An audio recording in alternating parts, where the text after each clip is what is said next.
If you asked me before the season started what AAC teams would be ranked in late November, I would have probably guessed Cincinnati, Memphis, SMU, or maybe even Houston, but not Tulsa. Tulsa football hasn't been good for quite some time, but right now, the Golden Hurricane are ranked number 25 in the country, and they look like they may be able to win the American Athletic Conference. They just beat Tulane by way of a Hail Mary and a double overtime pick six, and the hysteria in Tulsa right now is unreal. After losing their Week 1 matchup to Oklahoma State, the Golden Canes have knocked off number 11 UCF and most recently number 18 SMU, and this is the first time in school history they have beaten two ranked teams in one season. They are right now second in the standings, and if they win out and beat Cincinnati, they will be the winner of the conference. Former Baylor transfer quarterback Zack Smith has taken over and has looked pretty good this year, so just how good is this team? Today we will talk Tulsa football and how this team has managed to become a Cinderella program. But first, if you love college football, no one covers the sport like I do, so be sure to subscribe to the channel, give the video a like, share it with your friends, suggest and comment a future topic, and stay until the end to help the video get in the algorithm so more people can see this. And now let's get started and talk about the rise of Tulsa football.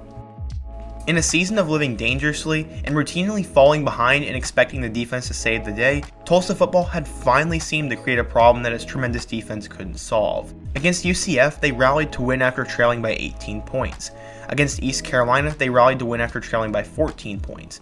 And against SMU, Tulsa had rallied to win after trailing by 21 points. The only reason the Golden Hurricane weren't finished in those games because they had a very strong second half defense in every single game. Against Tulane, they're down 14-0, but it felt like they were down 28-0 according to the coach, and Zack Smith had gone down with an injury in the first quarter, so the third string quarterback was put in, and it looked like Tulsa's string of good luck was finally over.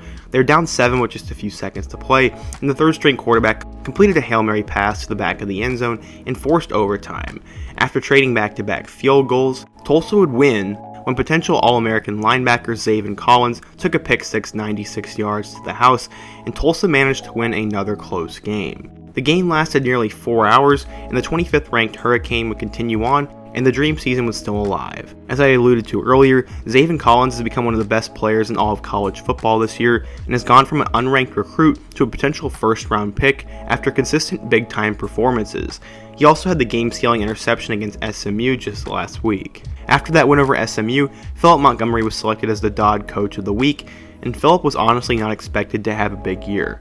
Montgomery came into Tulsa as an assistant coach with Baylor with Art Briles before he took his job, and he won 10 games in his second year in Tulsa in 2016, but he was on the hot seat going into this year, as his last 3 records have been 2-10, 3-9, and 4-8, and this season was sort of his last chance to save his job. He has definitely done it, and if he can manage to win the American Conference, he may be able to win that Coach of the Year award, but let's not get ahead of ourselves.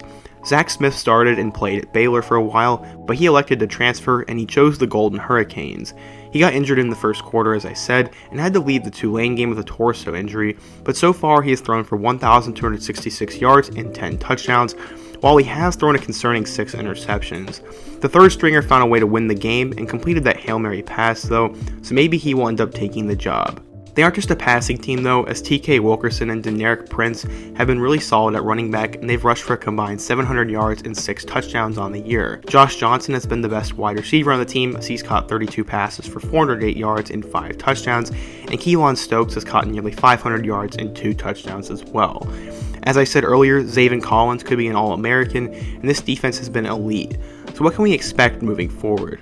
Well, they come back nearly every game, and they're always a threat with their defense, and they have 2 road games remaining against Houston and Navy, which both will be tricky. And then they'll have the coveted matchup with Cincinnati, who is a legit playoff contender and the team to beat in the American Athletic Conference right now. The game has already been postponed twice now, and I hope it gets played because it looks like it will be the game of the year in the conference and will have serious college football playoff implications.